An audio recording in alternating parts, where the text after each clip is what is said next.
Let's kick it off. Let's go down to Costa Rica. I man. like it. Let's bring some international flavor. Surf those waves with our man, Mr. Jack Gleason from MajorLeagueTrading.com. Jack Gleason, what's going on, brother? What's going on? I'll take you guys outside here. So I have a really cool level for you guys to talk about. Or you'll have to pull it up on your screen. But the high of 2000 and was it 2000 for the NASDAQ? So you know I draw those fib sequences from highs to highs. The high from the 2000, the tech bubble to the current high is the low of the NASDAQ right now within like a few points. And this is the composite then, right?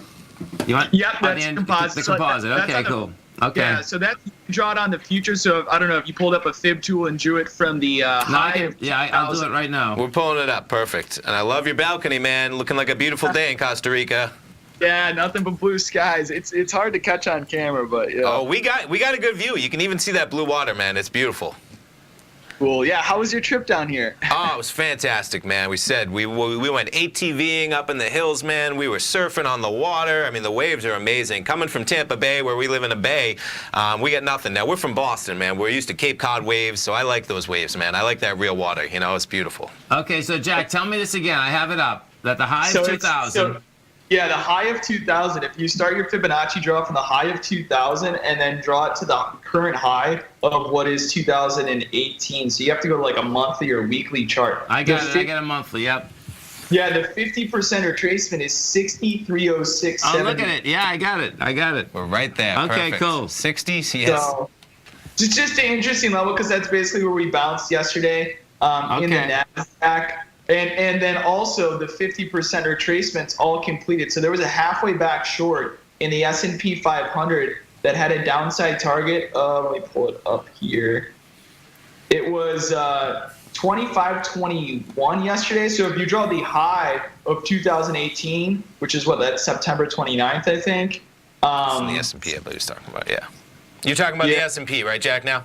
Yeah, now I am. Cool. I'm talking about the S&P. The high of... it's actually September 21st to the low of October 29th. That 50% retracement held in November, and then at the beginning of December, that completed its short target at 25.21. So bigger time frame levels, the way fibs work is then you would now take the high from December 3rd, which is that one day high that we just have been destroyed off of, to the current low, and anticipate that 50% retracement to be major resistance going forward. And that level is 26.45, and it also lines up with the rollover of last Friday as well as where the sell-off began.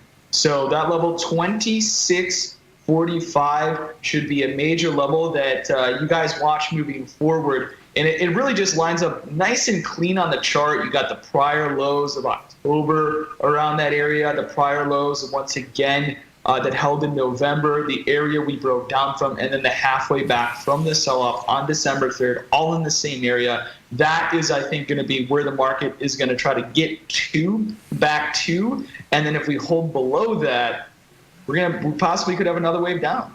Yeah, well, on the wave down, I mean, this market, all the indices, they an ABC structure down, they broke all the B points yesterday with volume. Yeah. That's the other side of that coin. If A to B equals C to D, they blew those away, and the juice is behind the move. So it's quite a market, man. I mean, that's the bottom line, which is pretty wild. I bet you didn't think you were going to be sitting in Costa Rica in a market that was going south, though.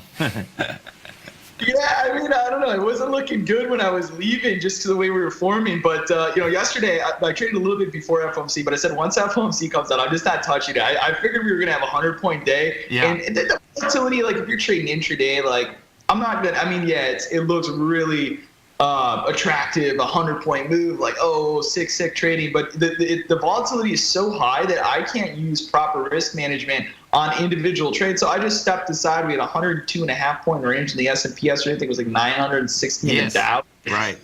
Just nuts, man.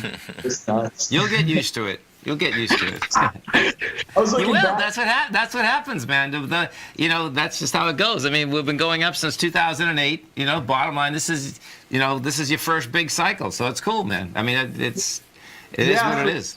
The ranges are huge. I can get used to the downside. I like trading the downside, but I mean the ranges are what's like. Yeah, I just have to change my risk metrics because I can't really use 3-point stops in the S&P.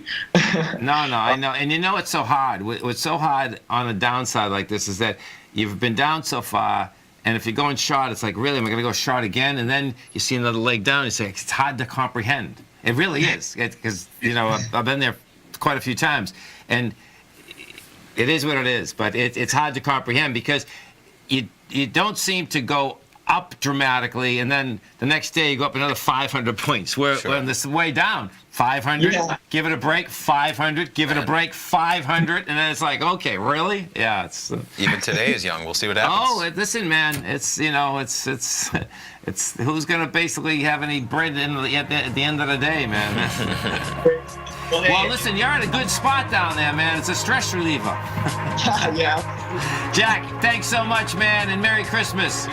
Merry Christmas. Take care, guys. We'll talk to you next Jack. week, man. Stay right there, folks. Come right back.